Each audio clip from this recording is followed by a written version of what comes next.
Hello dears. അപ്പോൾ ഇന്ന് കുറച്ച് ഗുരുവായൂരിലെ വിശേഷങ്ങൾ കാണാം. ഞങ്ങൾ ഇന്നലെ ഗുരുവായൂർ പോയിട്ടുണ്ടായിരുന്നു. അപ്പോൾ അത് ഞങ്ങൾ രാവിലെ തന്നെ ഒരു 5:45 ആകുമ്പോഴേക്കും വീട്ടിൽ നിന്ന് ഇറങ്ങി കുളിച്ച് സെറ്റായി. ഇതാണ് ഉടുത്തിട്ടുള്ളത്. പുളിയിലക്കര സെറ്റും ഉണ്ട്. ഞാൻ ആദ്യമായിട്ടാണ് പുളിയിലക്കര ഉടുക്കുന്നത്. നല്ല ഭംഗിയുണ്ട്, എനിക്ക് നല്ല ഇഷ്ടമായി.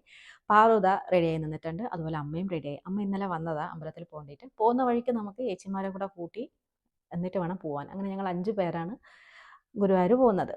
അപ്പോൾ അതാ ഞങ്ങൾ യാത്ര തുടങ്ങി. ഇടയ്ക്ക് ഒരു ചായ കുടിക്കാൻ വേണ്ടിയിട്ട് നിർത്തിയിട്ടുണ്ടായിരുന്നു. അങ്ങനെ ഞങ്ങൾ 3 മണിക്കൂർ കൊണ്ട് ഗുരുവായൂരെത്തി. ഇപ്പം ഹൈവേ ഒക്കെ സൂപ്പറായത് കാരണം നമുക്ക് പെട്ടെന്ന് എത്താൻ പറ്റുന്നുണ്ട്. അത് വലിയൊരു ഭാഗ്യമാണ്. ഇല്ലെങ്കിൽ കുറച്ച് ടൈം എടുക്കും, ബ്ലോക്കൊക്കെ ഉണ്ടാവുമല്ലോ. അപ്പം നല്ല സുഖമായിട്ട് നമുക്ക് പോകാൻ പറ്റുന്നുണ്ട്. അപ്പോൾ ആദ്യം നമ്മൾ ചായ കഴിച്ചിട്ടാണ്, ഭക്ഷണം കഴിച്ചിട്ടാണ് പോകുന്നത്. കാരണം നമുക്ക് ഇൻസുലിൻ ഉണ്ട്. അപ്പോൾ അത് കാരണം നമുക്ക് അങ്ങനെ പോകാൻ പറ്റില്ല.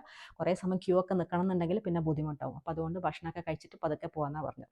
അപ്പോൾ ഇനി നേരെ ഞങ്ങൾ അമ്പലത്തിലേക്ക് പോവാണ്. നല്ല റഷ് ഉണ്ട്, ഒരുപാട് കല്യാണമുണ്ട്. അത് കൂടാണ്ട് ഉദയാസ്തമന പൂജ നടക്കുന്ന ദിവസമായത് കാരണം നട ഇടയ്ക്കിടയ്ക്ക് അടക്കുകയും തുറക്കുകയും ചെയ്യും. അപ്പം തുറക്കുന്ന സമയത്ത് മാത്രമേ ആളുകളെ ഉള്ളിലേക്ക് കയറ്റി വിടുള്ളൂ. അപ്പോൾ അതുകൊണ്ട് തന്നെ ഒരുപാട് ടൈം എടുക്കും. പക്ഷേ നമ്മൾ നല്ല അടിപൊളിയായിട്ട് ഭഗവാനെ കണ്ടു. കുറേ സമയം നടയിൽ നിൽക്കാൻ പറ്റി എന്നുള്ളതാണ് ഏറ്റവും വലിയ ഭാഗ്യം.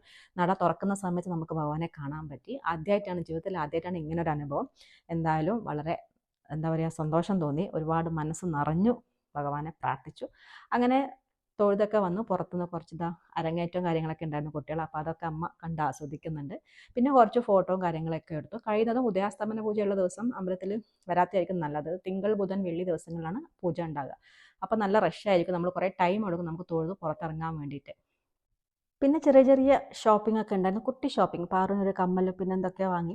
അങ്ങനെ ഞങ്ങൾ അവിടെ നിന്ന് തന്നെ ഉച്ചഭക്ഷണവും കഴിച്ചിട്ട് നേരെ നാട്ടിലേക്ക് പോവാണ്. നല്ല ചൂടായി, ഉച്ചക്ക് നല്ല ചൂടായിരുന്നു.